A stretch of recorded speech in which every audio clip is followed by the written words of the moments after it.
My name is Oliver. My current name is E. Lee Han Ul. I have studied in New Zealand for 3 months, and I've been studying in here for 2 months. Yeah, and I will move on 1,000 class. Okay. Yeah. So, what are you studying in university? My major is mechanical engineering, and yeah, just study that. Okay. And I'm studying psychology by myself Okay. by reading books or something. Big difference. Yeah. Yeah. Right. So, Yeah. where is the connection to English in all of this? Because my dream is related about English, because I want to learn more things from any other English countries, like in United States. There's my role model, some of my role models, such as Anthony Robbins and Brian Tracy. Yeah, I want to hear their lecture or seminar by English, and then I want to study their book, and also I want to study psychology more variety way. So that's why I choose studying English. Okay. Yeah. So, I know that you had gone to New Zealand to study English, but first, you're not originally from Seoul, right? Yeah, right. Your hometown is Gwangju. in Gwangju. Yeah. So why come all the way from Gwangju up to Seoul? Because my university is in Seoul. Yeah, and so I'm already used to live in Seoul. And also, I read a book when I was in military school, military service, military service, Yeah. Which is book Coach Park written. So, and then I decided to come here when I was in military service. But I suddenly decided to go to New Zealand because of my uncle. My uncle's opinion was so strong. Oh, really? Yeah. Yeah. He said, when I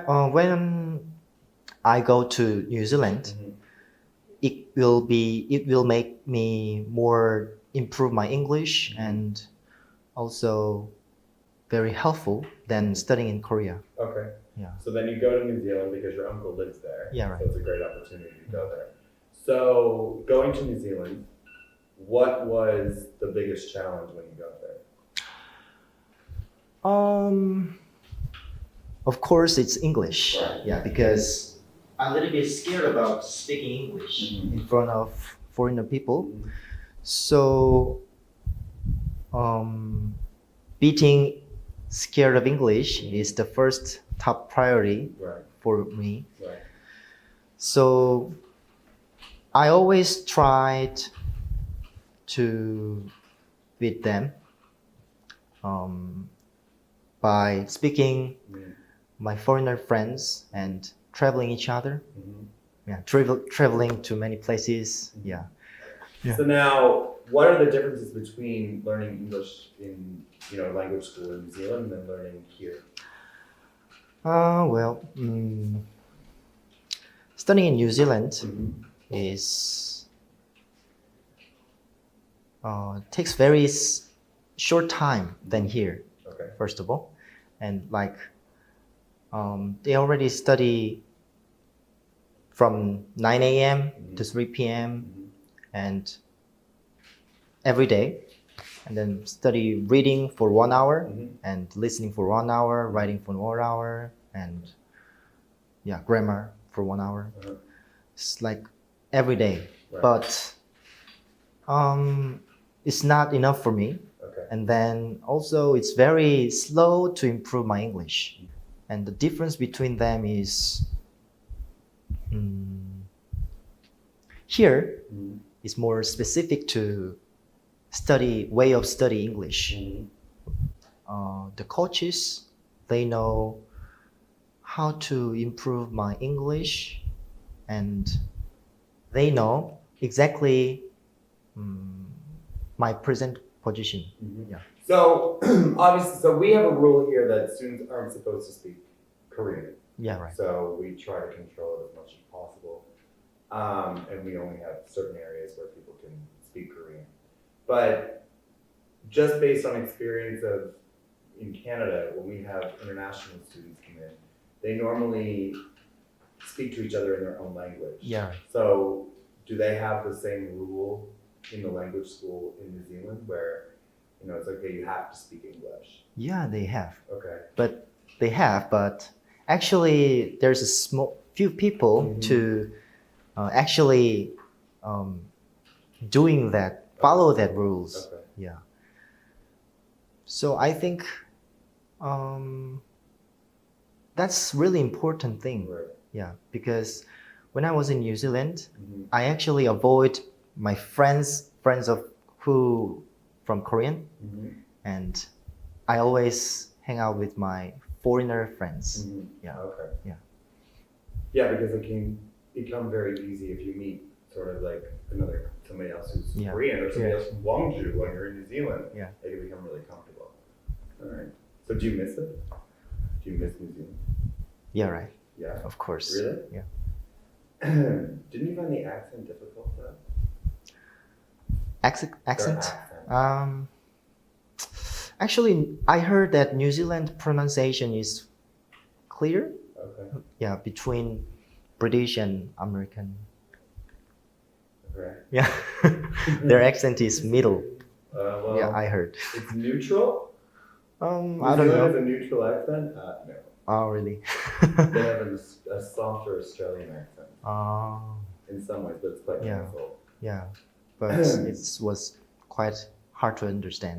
Yeah. In the beginning, yeah. Yeah. Absolutely. So if somebody is planning to go abroad, like for example, working holiday or to study abroad, what are some things that they need to do? Like what are things that people need to be more prepared for, do you think? I think absolutely English. Okay. If you do not prepare English and then go to abroad, like Australia or New Zealand, it might be improve your English, but it takes very long time. Yeah, and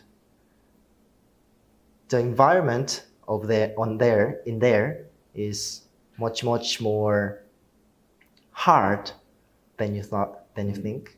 I think preparing English is the top priority to go abroad, and then you can improve your English much more better.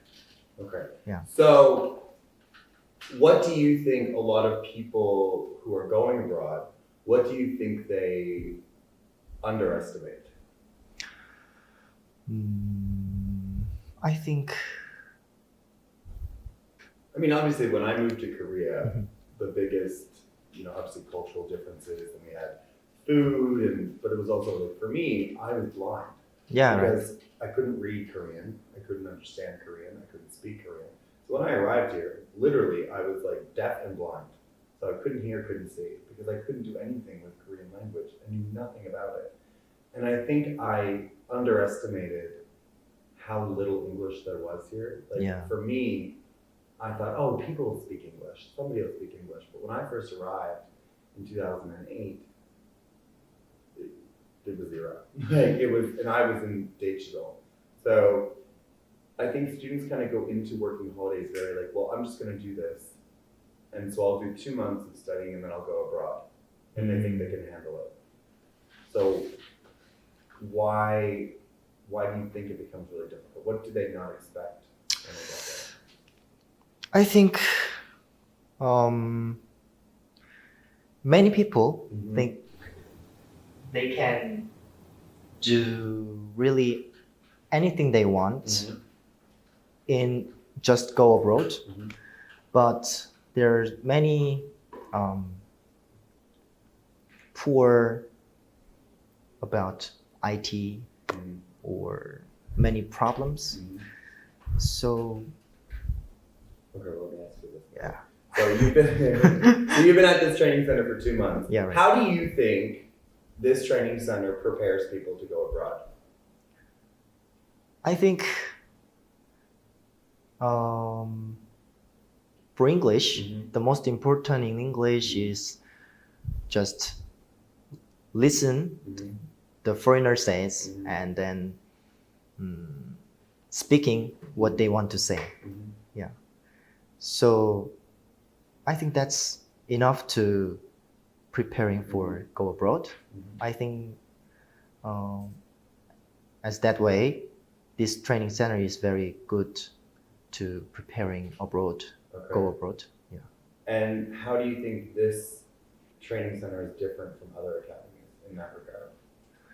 Yeah. Many academy just teaching grammar or memorizing sentence and just repeating. And this training center is like being foreigner. Okay. Yeah.